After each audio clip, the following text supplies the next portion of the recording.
You got a new player who's come into the organization now. You're going to be taking a look at him. How much do you go to the amateur side of it to get information? And what do you want to know? You know what? There's different answers to that question, and it's really just a matter of opinion and style. And for me, I want to know nothing. I'd rather not even know the person's name. I just want to go in there the first 4 or 5 days and say, if this guy was not a prospect, if this guy is not everyone's favorite player in the amateur draft, you know, what do I think? So I don't want to be tricked into saying, well, this guy's a prospect. He had a big signing bonus, things like that, and like a guy because I feel like I have to. I'd rather just go in there and treat everybody the same and write up my reports based on how they play and how they move and how I feel like they can someday help the Orioles. Yeah, I pretty much feel the way Todd does. I would like not to know. Unfortunately, when I'm writing my report, I usually look at the background to see where the guy was drafted. Then we have a prospect book out there. We can look and see how the organization feels about that player. But, you know, in today's world, if you're a first or second rounder, you will make the major leagues because they have so much investment in that player. You know, whether it be right or not. I mean, I'm coming from the old school. I think you got to earn your way up the ladder and to get to the major leagues because it is a special place to get to. And there's a lot of players, unfortunately, that don't get that look because they weren't drafted as high.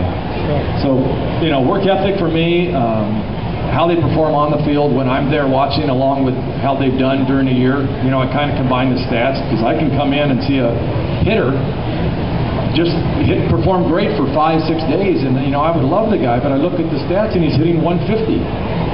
You know, and consequently the other way around. Same with the pitcher. So, you know, it's kind of checks and balances. We balance everything out. I'm probably unique and different in this group, and I've got a different background than these guys. I came from the amateur side, and so I do rely on the amateur side. My connections there, my contacts, and try to get as much background as I can. At the same time, try not to be influenced by that information. Still, like these guys have said, you want to have a clean slate and not have a biased viewpoint on what you're seeing. But having been in the amateur market and understanding where that is, it is good to know what the frame of reference and the point of reference for me as an evaluator. But like playing, I think everybody has their own individual style. And as an administrator, what I enjoy, we have a number of different styles amongst our groups. And it's not for me to say that one style is right, one style is wrong. And what is important for us is getting the right information at the right time, however it comes about, whether it's Todd's method, Gary's method, my method. If the end result is what we're looking for, then we've done our jobs. Is there something in his game, even if he's an A-ball at 19 years old, that reminds me of, you know, Mickey Mantle, Cal Ripken? Someone, is it size? Is it the way he moves? Is it the way he runs? Is his swing plane?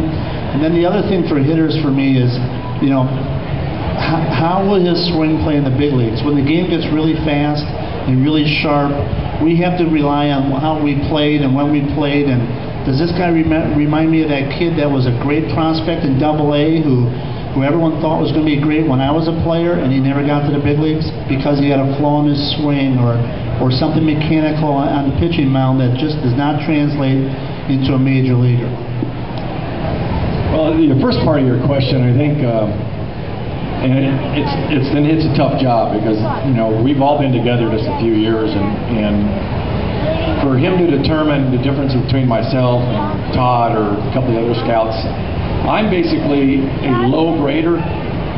We have a grading system where we go like 2 to 8. So 8 is like a Hall of Famer. I mean, how many times are you going to see a Hall of Famer out there in the minor leagues or whatever? So, and 2 is no major league value. So somewhere in between is pretty much where I go, and then maybe sometimes even a notch lower than that on the high end.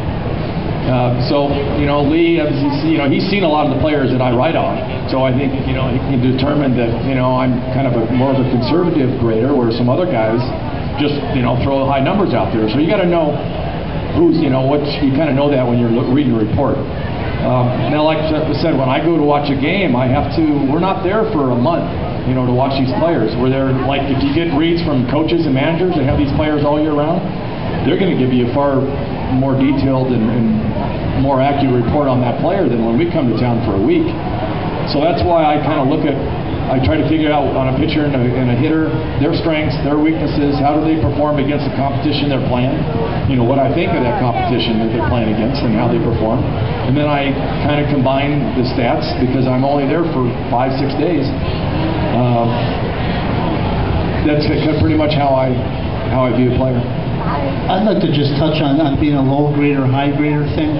One of the important things for us to do is to acquire players, to bring players to Baltimore that are going to help us. And just as important is to not bring players. So being a low grader, what you want to do is you want to be right. So if Gary feels like this guy is an average major league player, we want to tell the Orioles, we want to tell Lee, we want to tell Andy that he's going to be an average major league player. It doesn't do us any good to like a player and love this player and think he's an above average major league player, and he comes here and he sits on the bench for 4 months. So part of our job is to acquire, and part of our job is to make sure we don't acquire those players that are not going to make us better.